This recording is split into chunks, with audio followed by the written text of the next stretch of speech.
welcome back to Clair de Lune from scratch. Okay, we've just completed a pretty challenging measure, a lot of elements, a lot of things happening all at the same time. This is the measure that we just worked on over here. Okay, so now we're going to move on to this next measure over here. But what I'm going to do is I'm going to actually add a little bit extra from before in addition to combining our next portion ahead. Okay, so I'm going to do a little bit of extra cutting and snipping, and you'll see why this is going to help us in just a moment. So let's go ahead and snip up not just this previous measure as we usually do, but I'm going to go ahead and snip up this measure before like we had previously one more time. Give us a clean version of that. So it may look like I'm repeating myself, but bear with me for just a bit, okay? And I'm going to go ahead and just kind of make sure that this will fit all together on the page. Just put that together here. And now I'm going to go ahead and snip up the next portion over here, okay?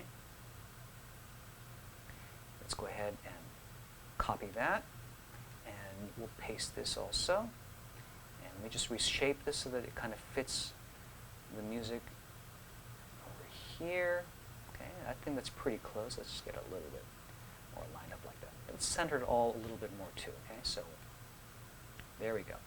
All right, so our previous lesson, we kind of covered the rest of the notes from here. Okay, and then we're going to now, of course, continue on to this measure over here. Okay. So let's, again, a little bit of strategy. Notice that there's a note being tied over. That's the top F. So we don't need to worry about this note, which is nice. Take a look at these ties. We don't have to worry about those two bottom notes. We don't have to worry about this whole chord, okay? So that simplifies, hey, do you see something similar? If your eyes are sharp, and I'm sure they are, see something similar here? Do you see something similar here? Take a look at that. Do you see, whoa, okay. See, music is all about noticing and finding patterns. Guess what? We have much of this measure over here being very much the same as that measure over here. So guess what? Let me get rid of this little alert over here. So if you see that this, we've already done a lot of the work to learn this portion, we just repeat some of the work. And the only thing that's extra is that note over here. Is that cool or what? Okay, so let's do this. And just to review what these notes were over here, remember we had a 1, 5 over here, and we jumped up to the 5, that octave, 1 to 5. And then can apply the same fingerings over here, 1 to 5. We had a 4, 2, 1 for that chord. 4, 2, 1 can return. 4, 5, 4. Okay. So I'm going to start again. Let's start over here. Take a look at that. Okay, and then we have our next measure over here. You can use, since you use these two fingers, you can use the same two fingers, 1 and 5. Okay. Now watch this. We're moving to a new position, 4 and 5 here, because we're getting ready for that octave. We're going to switch fingers to keep our hand from getting too scrunched, keeping our cookie cutter shape. Okay. Now we're going to return to what we learned previously. Remember these two notes, D flat and G flat. Same thing over here. So go back to that, okay? And go back to the same chord that we learned previously. Now the only exception is that we're going to be moving one extra note. So this is an E flat. Notice it's moving one note down to a D flat over here, which we can use with our third finger. Now, the hardest thing, I think, for this last measure, as we've learned with the previous measure, is holding things in one portion of the hand while lifting at the other half of the hand, so to speak. Okay? Same thing is going to apply when you're learning this last measure here. When you're doing this slowly, try to glue these fingers down, glue these two fingers down here. They're going to hold. Lift up the fourth finger without lifting these two. That's going to be tricky. Lift up the fifth finger when this comes down, and then when you play that last note with your third finger, try to lift up the fourth finger. Okay? See?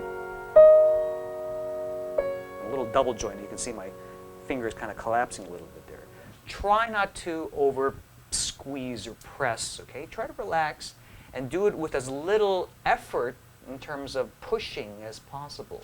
One key technique for pianists to play for a very, very long time is to become very efficient with their bodies. Just like sports people, have to become efficient with how they move their muscles efficiently, try not to waste energy. Same thing for piano. We want to try to see if we can keep our muscles efficient. So actually what I'm doing is as soon as I play, I'm trying to let the weight of my arms keep whatever needs to stay down. And so I can relax my elbows, my arms, my shoulders.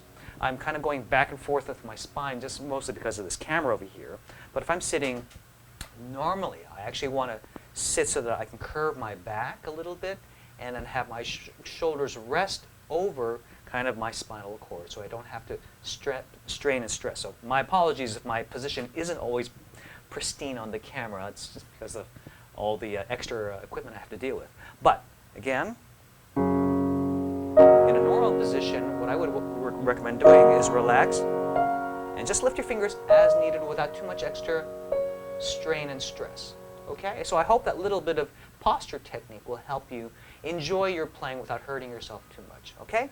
So very, very good. So challenging stuff, but now we've kind of finished another kind of musical sentence, and then we can focus our next few lessons on the next big portion of the sentence, if you will, and continue on. All right, I hope you're having fun.